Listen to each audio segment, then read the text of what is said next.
Good morning, all of you. Yesterday we started with our second chapter, nutrition in animal, because few students were facing problem in the explanation as they were not active or they didn't join the group at that time.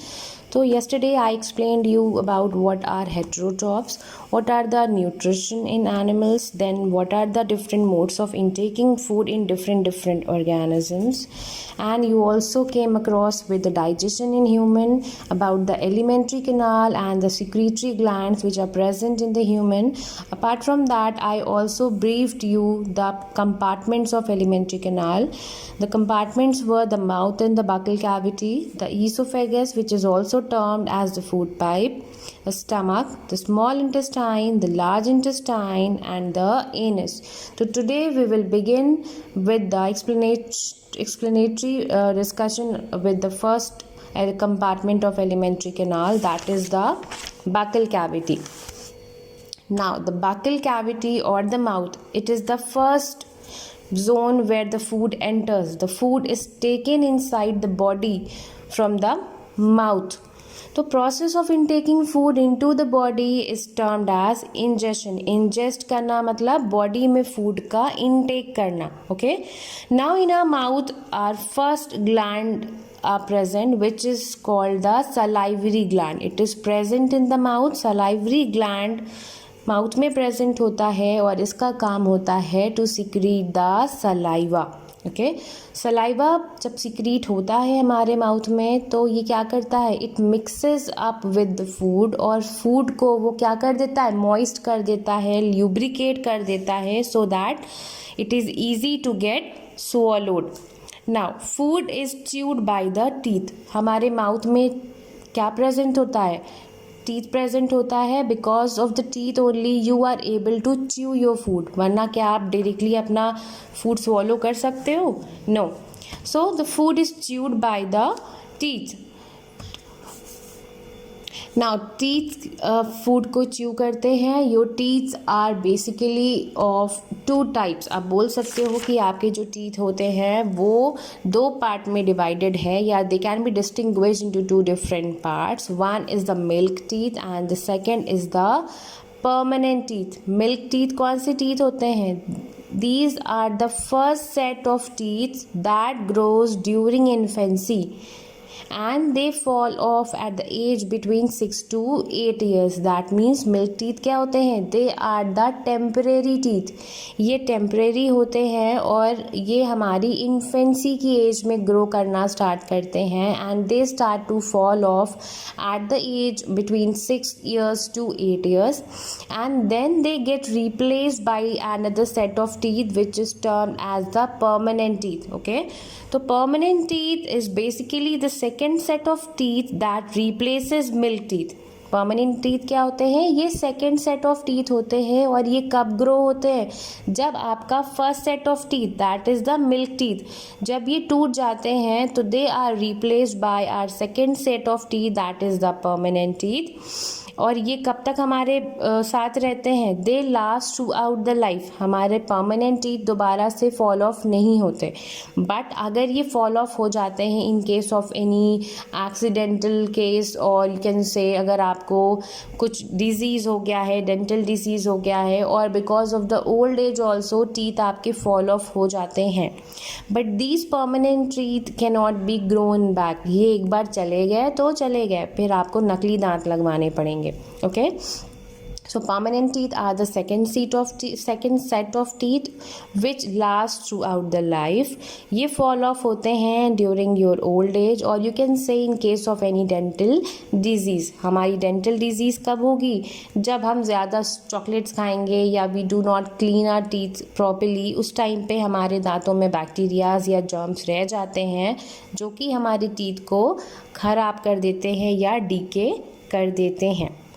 So our permanent teeth can be differentiated into 4 types. First is the molar teeth.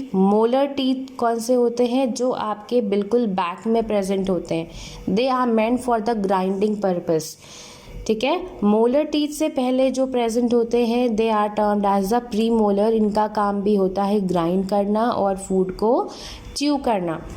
फिर होते हैं आपके canine teeth. Canine teeth आपने देखे होंगे, जो आपके sharp वाली टीथ होते हैं, which are used for piercing and chewing. Piercing या आप एज एन एग्जाम्पल आप समझ सकते हो कि जब आपको चिप्स का पैकेट आपको टीयर करना होता है तो आप कौन सा टीथ यूज़ करते हो? Do you use the front teeth या आप क्या पीछे के मोलर प्रीमोलर यूज़ करते हो? नहीं, at that time you use your sharp teeth which are canine. जो आपकी साइड में पॉइंटेड वाले टीथ होते हैं उन्हें हम कैनाइन बोलते हैं, and that is meant for piercing and chewing. Then the front teeth are termed as the incisor. Incisor का काम क्या होता है? It helps in the biting and cutting. जैसे कि अगर आप एक एप्पल ईट कर रहे हो तो आप उसको बाइट करते हो, तो आप बाइट कहाँ से करते हो? With the help of your front teeth आप उस एप्पल को बाइट करते हो, और वो फ्रंट टीथ आपके होते हैं incisor. Okay, now tongue. Tongue कहाँ प्रेजेंट होती है? It is a part of our mouth और बकल कैविटी। टंग का काम होता है, सबसे इम्पॉर्टेंट काम जिसके लिए हम टंग को यूज़ करते हैं, दैट इज़ टॉकिंग। बट यहाँ पे हम डाइजेशन के बारे में पढ़ रहे हैं, तो टॉकिंग इज़ समवट डिफरेंट। तो टंग का फर्स्ट काम होता है, इट हेल्प्स इन मिक्सिंग। जो आप फूड खा रहे होते हो उसको सलाइवा के साथ मिक्सअप करने का काम करता है हमारा tongue. It helps in swallowing the food.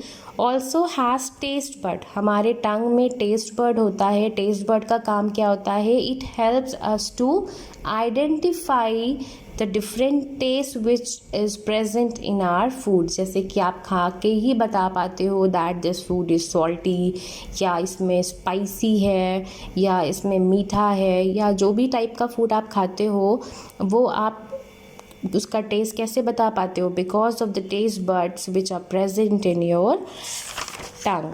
I hope this is clear to you all. Then moving on to our teeth decay. Teeth decay क्या होता है? जब हमारा टीथ डैमेज होने लग जाता है, then we term it as a tooth decay. What are the reasons of tooth DK?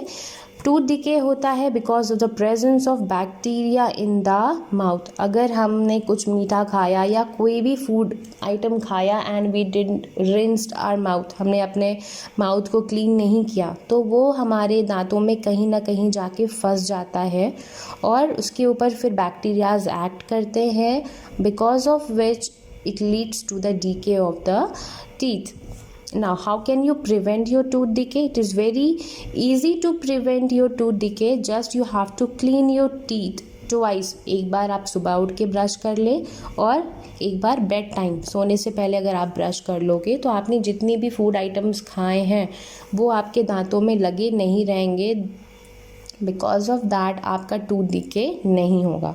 Otherwise जब आप दिन भर में, ऐसा तो पॉसिबल नहीं है कि आप सारा दिन अगर आप कुछ खा रहे हो तो आप ब्रश करो, तो instead of brushing your teeth the whole day you can rinse your mouth. Rinse मतलब कुल्ला करना। आपने कुछ भी फूड आइटम खाया उसके बाद आप क्या करो, अपना माउथ रिंस कर लोगे तो जो भी लेफ्ट ओवर फूड पार्टिकल है जो आपके माउथ में रह गया है वो निकल जाएगा and it will prevent the decay of your tooth. I hope this much is clear to you all. For tomorrow I will begin with our second compartment of alimentary canal, that is the food pipe or esophagus.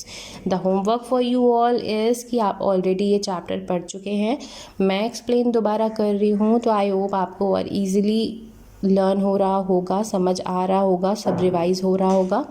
तो keep learning it so that जब मैं आपको written homework दूँ तो आप उसे खुद से कर लो बिना देखे। Have a nice day.